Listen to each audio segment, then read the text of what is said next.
Hi guys, welcome to Spill the Tea with the Babies. I am super excited about today's episode because today we have our first guest, right, Nicole? That's right. Yeah, I'm sure you guys already seen who our guest is. Like, there he is. I didn't even know right now. The big bird himself, aka Seun Kuti, better known I'm as your first. Seun Kuti. Oh, such a Yes, oh our my God, first it's such a honor. First. It's an honor. I don't take those things for granted. For granted, huh? Yeah. You're definitely going to be a part of something fantastic. So we're really glad to have you here on the show. So pretty much, guys, today what we will be discussing is obviously the growing drug situation, should I say, or the boom in drug usage in Nigeria. And it's so crazy how so many young people are, in a sense, actually becoming very dependent on drugs. A lot of people out of these figures, in a sense, have relied on drugs to be more of or for recreational use, while most people are, in a sense, actually using it to get over tough times. These are tough times. And a lot of people are, in a sense, becoming extremely dependent on the use of drugs. So before we, go further and speak about the stats, which Nicole will be sharing with you, and obviously you'll tell us whether you agree or not, let's have some special tea. Yes. Thank you very much. Yeah.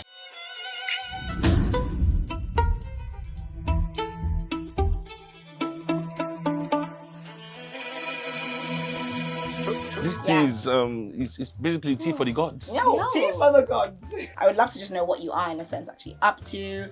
Like what's 2021 looking like for you? Well, for me, it's just been like a time of making music, coming up with new ways to keep bills paid, But also, it's been a way of also rediscovering my passion for Nigeria, really, because this is the first time since I was 23. Now I'm 38. This is the first time since I was 23 that I've been in Nigeria for a whole year.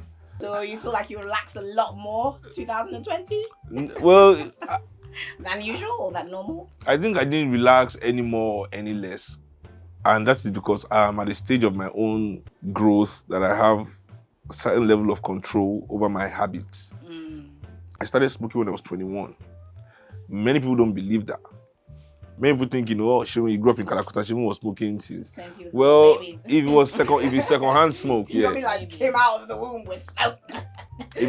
Definitely, my mom was smoking till she had me. She told me so. She was smoking till she had me.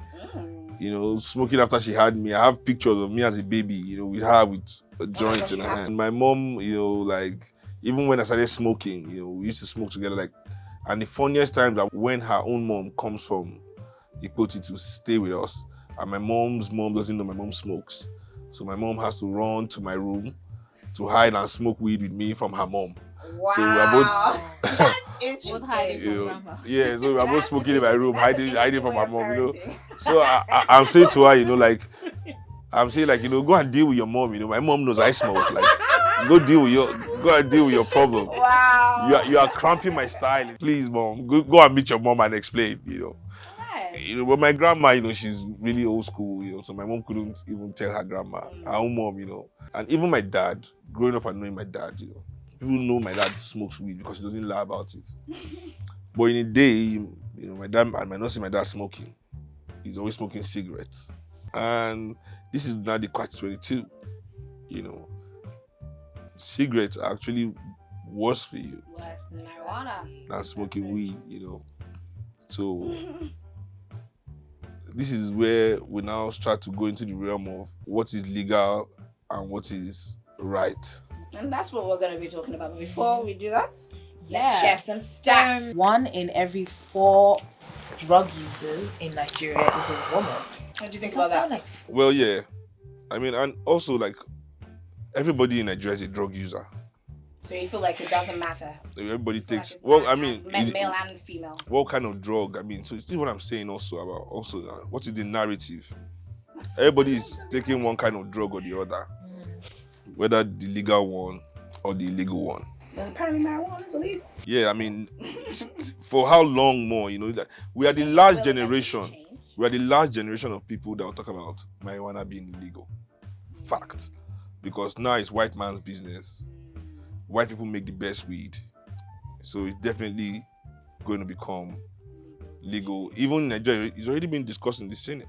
I know people that grow marijuana in Nigeria for medical research purposes, that they have hectares and they have approval from government. So the era of marijuana being criminalized, this is the last generation to have that discussion. And many countries are beginning to understand that criminalization is not the answer. You need to have more education and to see it as a health issue, not a social issue. And because of racism, unless African people understand white supremacy and racism, as Henry Clark said, everything will just be like a mystery to you. When you understand that throughout the 60s, 70s, from the 40s, when they started criminalizing drugs, was because black and brown people now had access to the markets. England fought 2 opium wars in China to keep heroin legal in the world. When the Chinese people say, we don't want to grow this thing, the way our people take is killing us. We don't want opium, we don't want heroin. The British government destroyed the whole of Shanghai just so that people could sell heroin. Now the entire narrative about marijuana is changing because it's now becoming all white. So, some more stats, my darling. You were talking about marijuana, but talking about harder drugs now. They say that 1 in 5 high-risk drug users in Nigeria actually inject it. So we're talking about like heroin things now. And that's about 80,000 people. For one, I've tried MDMA, but that was not my fault. I was actually spiked, like my drink was spiked. And in all honesty, it wasn't a terrible experience, but I feel like what made it a bit odd, and I don't think I want to do it again, is because of the fact that I was actually spiked. Have you taken any other drugs apart from marijuana? Like, have you tried? Have you been in the midst of people who are taking? So do you think that you could, in a sense, maybe not necessarily move away from marijuana and then just be on these harder drugs, but do you think it's something that you... No, for me, definitely, I've not dabbled in drugs because I have the drugs that I like. So you have more than one drug, meaning more than marijuana? Yeah. From time to time, I do some MDMA, and I don't do MDMA in public. On a spiritual level, amphetamines, so LSD, MDMA, and also even DMT. These aren't drugs that we're talking about. I mean, for me, it's not something that I want to do because I want to go and party or... But they like to label these drugs party drugs. Yeah, for young people, they are.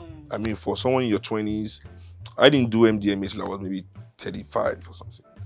And it was part of a spiritual journey, just like how you were doing ayahuasca.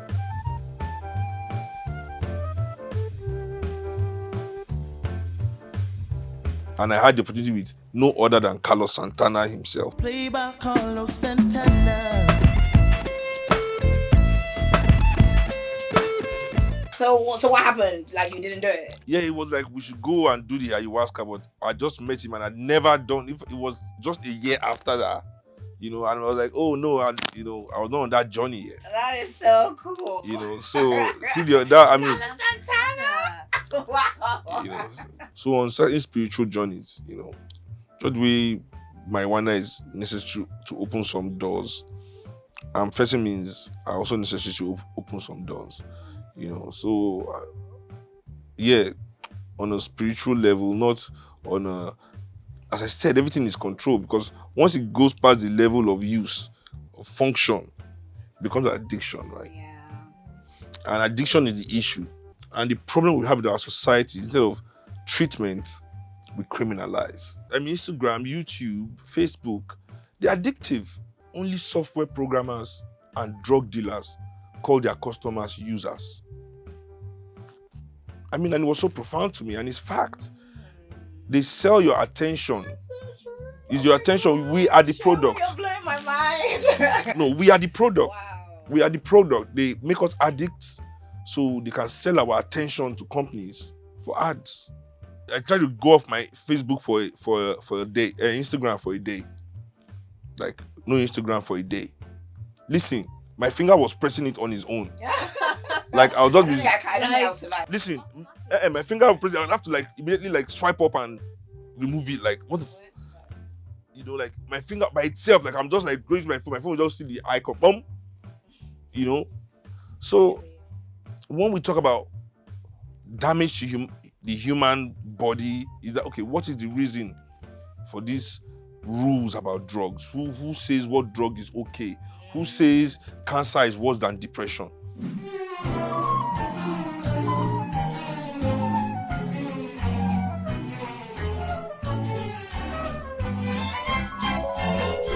Society, in a sense, has, especially Nigeria, when it comes to shrine, which is a huge part of your family's lineage or legacy.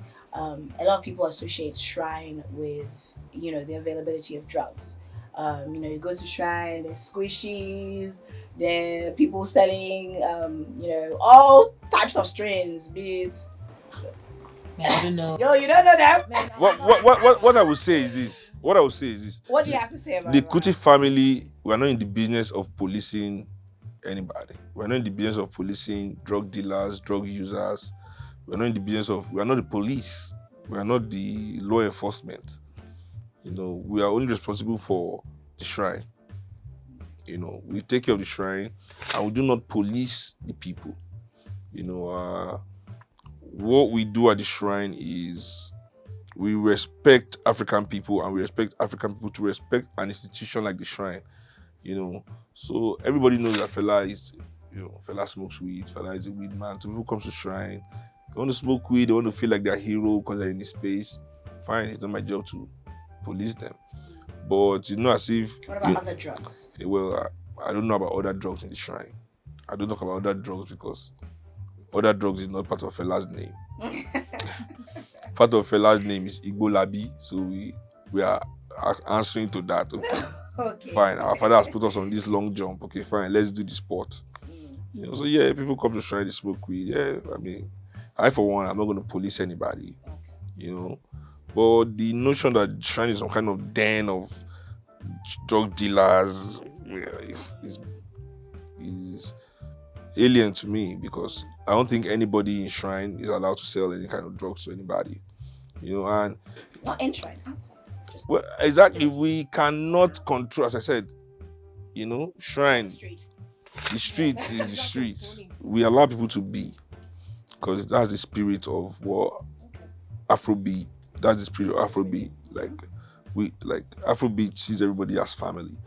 So even in the house I grew up in, when I was growing up as a kid, my father's house was open 24 hours a day to everybody. We had about 300 people living in our house. Minus people living in the shrine. Yeah, because Kalakuta was everybody's house. You could just come, say my father, I want to live there, give you a job, ask your name, ask you where you're from. You won't say what happened, right? What's your name? Where you're from? If you give him James, you say no, African name. That's all, or you say Christina, I say no, African name. So I grew up in a house where, my dad really believed in socializing, not just his music itself was an avenue of socializing his own existence, that he was willing to share everything he had with as many people as possible.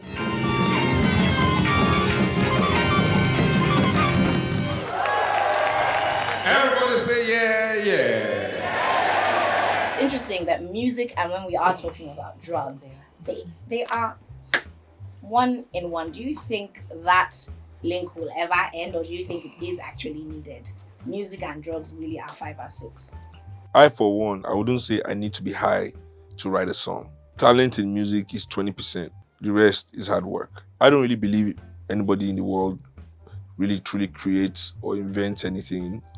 No, everything is already existing. You are just the person that is able to interpret it in the language that humans understand. I started performing when I was about 8.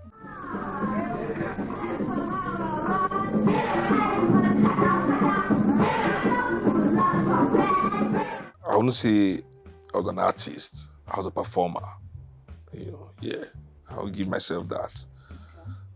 I sang my dad's songs. I could really perform. That was my thing. And even as I started becoming into my own as an artist in my late teens, 17, 18, started expanding my mind, thinking of compositions and things like that. I wasn't smoking then. So I was going to say, when we're talking a lot about music, yeah, so youths and kids, everyone, they're like sponges. They soak up every information you give them, and sometimes when they're looking up to their favorite rappers or musicians or whoever, they want to be like them and drink the things they drink, smoke the things they smoke, basically be the person sometimes who they are rapping about. So do you think it's okay for rappers to still be glorifying maybe the usage and maybe saying like, oh, I've been on the block since I was 14? I do not support using music to glorify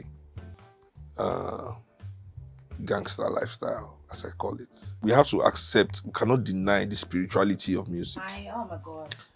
In I love music. in all art forms, music has a different relationship with the human, because your favorite song stays with you in a way that no other art form can. But can I say something just to sort of disagree with you? Frank Ocean. Mm-hmm. Frank Ocean has been singing about drugs for a long time, you know. But I love his music. So does that mean that's what I can possibly think? Your Novocaine, maybe your Novocaine is something else. We all live in these metaphors as well. I mean, so maybe that Novocaine for you is something else. Yeah, I'm not saying we didn't talk about drugs and criminality before. We used to, I mean, Yahooze, we've had one. But now it is prevalent. It is cementing Nigerian youth into a mindset of criminality. And it almost seems as if it is okay. Like a good example is Bella Shmurda. I remember one time he was at a show somewhere and he literally was drunk, high, I don't know, on something. On stage, right? Yes, on stage. On something. I feel like it's more, it's not just alcohol. It was definitely more than that. But yeah, you know, and I feel like it's almost as if like... So what happened?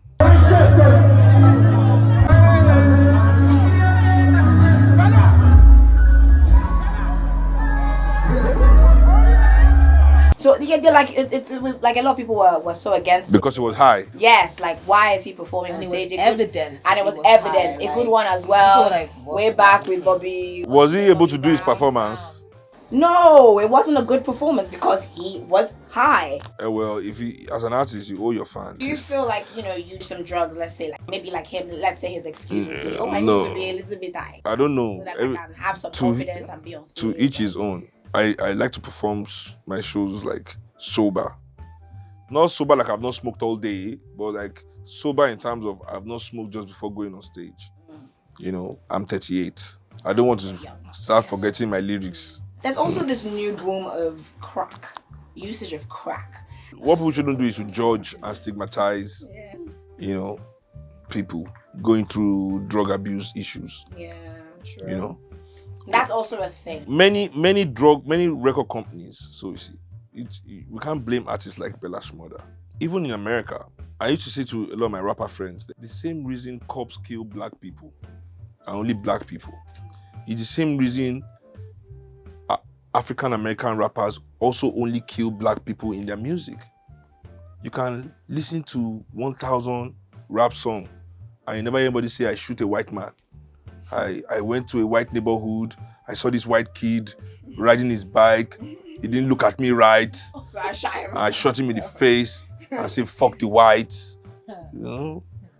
You never hear that. Because the African is the expendable. But do you feel like the increase of drug use, let's even just say more to harder drugs, especially now with, you know, younger people, would you say it's because of how society is? You know, it's because of how the elites are. That's what I was trying to say, because it is not the artist that owns the radio stations and the TV stations, right? It's not the artist that pays the salaries of all the people that work in these industries. It's not the artist that owns the manufacture, the sponsorship companies, these and big companies, these telcos, the alcohol companies that come and pour millions of dollars into the pockets of these people to legitimize and validate their opinion and stance. Because if I'm saying kill a nigger, kill this person, smoke drugs, do this with my music, and the elites of society through their companies validate me, because whether we like it or not, when all these telcos, all these companies validate this statement, It is the elites that own these companies. They are the masters of society. They're saying this is what we want young people to like. Fela, for example, nobody ever invested in him. When my father was alive, he was the poorest musician in his clique. He will have only one house. Do you know how many houses Sonny Ade and Kolimchi and Barrister have? True. Fela's power, is something that has also become more apparent after his death. That's why he was alive. So basically, you're basically saying that you believe that what needs to be done to tackle this is literally from the elites. It's not necessarily even from... I believe in a world where all artists, and this is important, where all messages are heard. Yes. The problem we have in Nigeria is that not all messages are being heard. They saturate the mind of the young people with one specific kind of message, then blame the young people for acting that way.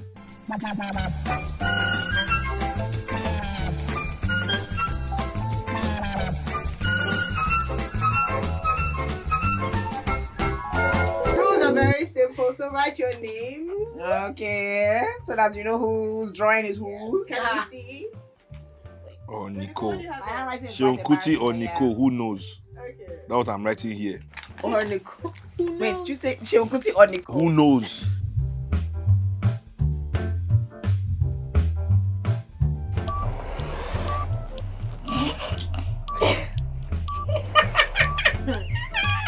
I think I spoke too soon when I said I was good at drawing. Hey, how do I make it look like it's The really bigger, like guys. what else can I do? Creativity gets you more points. So I'd like to present to you my drawing. So my spliff is on holiday. I cannot see it. Where is it? It's on holiday. Oh, so wow. there's a sun. Creative, I like that. I drew some birds. Wow, mine is This the worst started off drawing. as a Oh my God, I'm shadow, so but ashamed. now I said it's a beach now. Wait, did you say a joint or a blunt? Oh gosh, a spliff. A spliff is a joint. A spliff it is is an English a joint. joint. This is a blunt. You are disqualified. This is a blunt because But mine is on holiday. only cigars have these lines. My spliff is a typical East London spliff. As you can see, it is burning with the Rastafari. I like how it's reducing Yes. So as the smoke goes I up. love the name of your picture because now it means that I could totally steal because you don't know is it Seun? Is it Nicole? Yes. Who knows? I said, who knows? This whole artistic work is called East London on the Roach. Okay, on the roach. On the Roach. East London on the Roach. This is a rat. This is a rat. There's no way. Nothing about this. Guys. The smoke says no way. Why? Yes, because it's a personalized, wedding card. Oh, smoke tricks. MOET. Yeah. How can something that is still rolled up with the tip be on fire? It's because it is. Thank you. Why This thing looks sharp and It's on fire, but it hasn't fallen off. Can you see it's bending? But she didn't See, do like, like bending like this. any ash. I mean, there's nothing to But see. there's not like the main thing is the smoke. No way a baby wins this round. It's a lie. It's a lie. Did she just win her first ever Eh, game? Yes. This drawing, I want it. Hey, God, I'm so happy. Ah, see my pain, see my Even pain. when the winner cannot even believe. Because she won. Seeing as I won, let's play another game. Give me your. Mine is the worst here. Give me this. Plus, mine has no way. I can't spell how many bars. Nicole, do mine. No, but he's I already have yours. Can we just mark? What's happening? Please mark my number one. Me, let's see Don't this. worry, we try. We're done.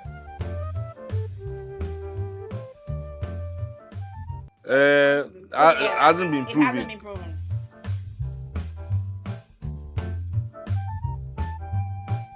Dehydration. Okay.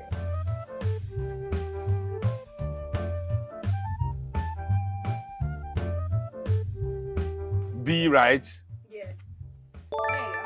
I think we're all good at Yo, this. you're killing it, man. Man, wait, are you- Does that mean we all know about drugs?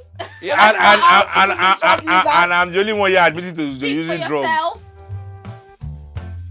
Meth. D. Man, that's... Yes. D. Meth. I mean, if it's good D. Put D, man. We're Meth, talking right? about drugs. But everybody wrote like not what is sexual organs. why did you write D? Why'd you write D? Everybody wrote meth. Your Was it me that wrote D? You wrote Maybe D because because it's meth. Because you know what can get you hooked at the first try. You nasty. Good D.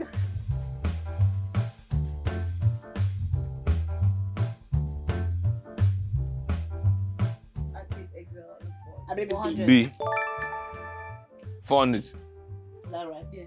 6 over 6 my way. Woo-hoo! Congratulations. You should be proud of yourself. Yeah, Siobhan. without Expo. That's Without right. Expo. In fact, I feel like it's like today is really my day. I got all my questions right and Lies. I drew the best. why are you cancelling the teacher's remark? Right. Won't teacher put remark? Oh, what was it? 6 out of 6. Yeah. Copied her He actually wrote it. classmate. He said we can do better next time. Even though you got 6 out of 6. No, copied her classmate. It's there. Signed and everything. Can you guys imagine actually being in a class with Seun Kuti? Tea time.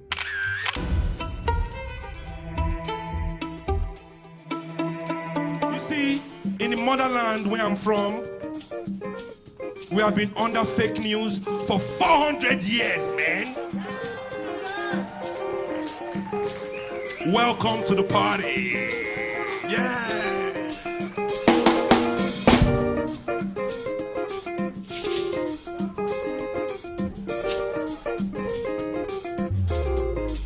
This is Seun Nicole Kuti reporting live from Lagos, Nigeria, West Africa for the Black Times, everybody.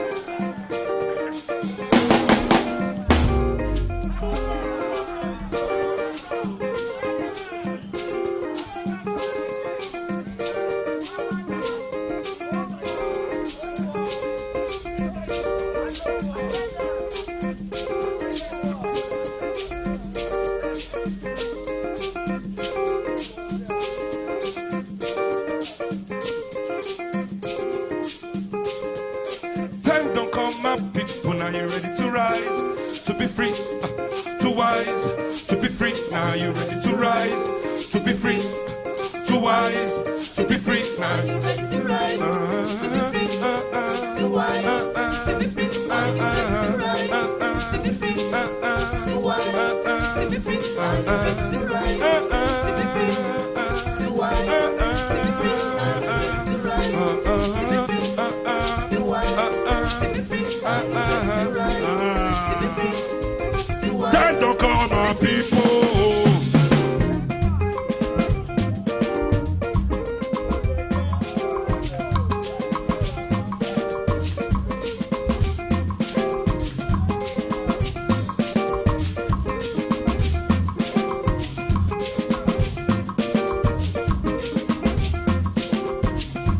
Are you having a good time?